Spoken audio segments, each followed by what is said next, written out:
Hello and welcome back. In this section, we are going to focus on understanding the key technologies or services in Kafka that are considered as building blocks of Kafka.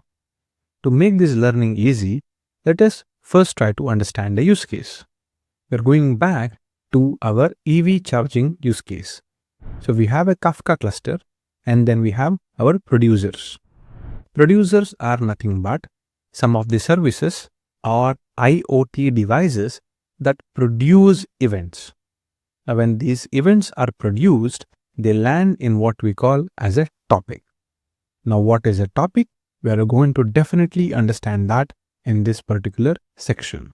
Once this data lands in these topics, the other services will consume it and produce some kind of relatable results. We were able to understand this architecture in detail in one of our previous videos. Now, using this same use case, we are now going to understand some of the building blocks of Apache Kafka. The first one is Kafka brokers. So we want to understand one use case now, that is the station status report. So imagine you are trying to book an electronic vehicle charging station. Now what would you do? You would like to open an app or a UI to see how many of these stations are currently free and can you book something so that you can go and charge your vehicle at a given point of time or during the interval that you require. So this is the use case. So we have our producers, that is the EV charging stations and the charging stations itself. These produce the event, but where are those events actually stored? They are physically stored in what we call as brokers. Brokers are nothing but physical machines and they have hard disks attached to them. The messages or the events that flows through Kafka are actually stored on what we call as brokers, and in turn these store the information in the hard disk. So to summarize, what is a broker? A Kafka broker stores and manages messages in a cluster. So this is the role of a Kafka broker, that is to store the events coming into Kafka and manage it properly. Now it is time for us to understand some of the characteristics of these Kafka brokers. The first one being the message management. Kafka brokers handles the storage and retrieval and distribution of messages efficiently. Every message flows through a broker, ensuring reliable data delivery across consumers.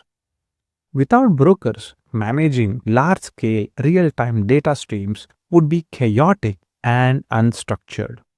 They act as a backbone of distributed messaging, ensuring seamless communication between producers and consumers. Next, we have the cluster node itself. As I mentioned, each Kafka broker acts as a node within the cluster. These nodes communicate with each other, maintaining a distributed system that supports large-scale data streaming. This distributed design helps prevent bottlenecks, ensuring smooth data flow across multiple applications. By distributing the workloads across multiple nodes or brokers, Kafka ensures reliability and performance at scale. Speaking about scalability, brokers enable seamless horizontal scaling. As data volume grows, additional brokers can be added to distribute messages across multiple nodes, ensuring optimal performance. This elasticity makes Kafka a powerful choice for organizations handling dynamic and growing data loads. Whether managing small-scale applications or enterprise-level data pipelines, Kafka scales effortlessly. Well, it means Kafka also needs to have a very good fault tolerance level, and definitely it has one. If a broker fails, redundant copies of messages ensure no data loss happens, maintaining durability and system reliability. This redundancy mechanism is crucial for businesses that depend on uninterrupted data streaming and processing. Even in cases of hardware failure, Kafka's architecture guarantees high availability and data integrity. Now, you might be wondering, as the data scales, we might be having a lot of brokers or nodes, correct? So, managing them would be difficult. Well, they are, but Kafka offers what we call as a dynamic membership. Kafka brokers can dynamically join or leave the cluster without downtime. This flexibility enables high availability and easy system maintenance. Organizations can effortlessly expand or optimize their Kafka infrastructure without disturbing the ongoing operations. This makes Kafka ideal for businesses that require continuous real-time data flow without service interruptions. Now that we have explored what Kafka Broker is and how it is powerful in real-time data streaming, let's take a look at some of the biggest Kafka deployments in the world.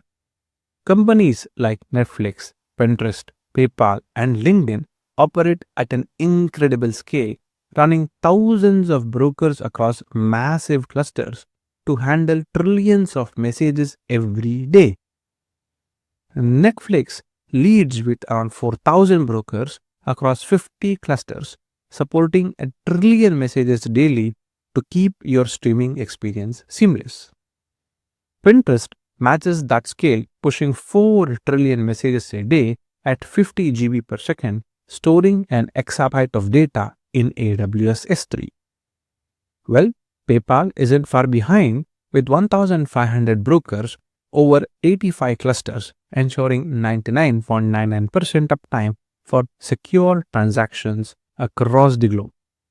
And of course, Kafka's birthplace, LinkedIn, runs with around 1,400 brokers to power 1.4 trillion messages every day, driving their data-driven ecosystem. Well, these numbers showcase the raw power of Kafka in action. Whether it's streaming, paying, or connecting people, these tech giants prove that Kafka scales like a champ. And one of the reasons for making that to happen is also the underlying fundamentals of Kafka, that is, Kafka brokers. Well, that is it for this video. Speak with you in the next video.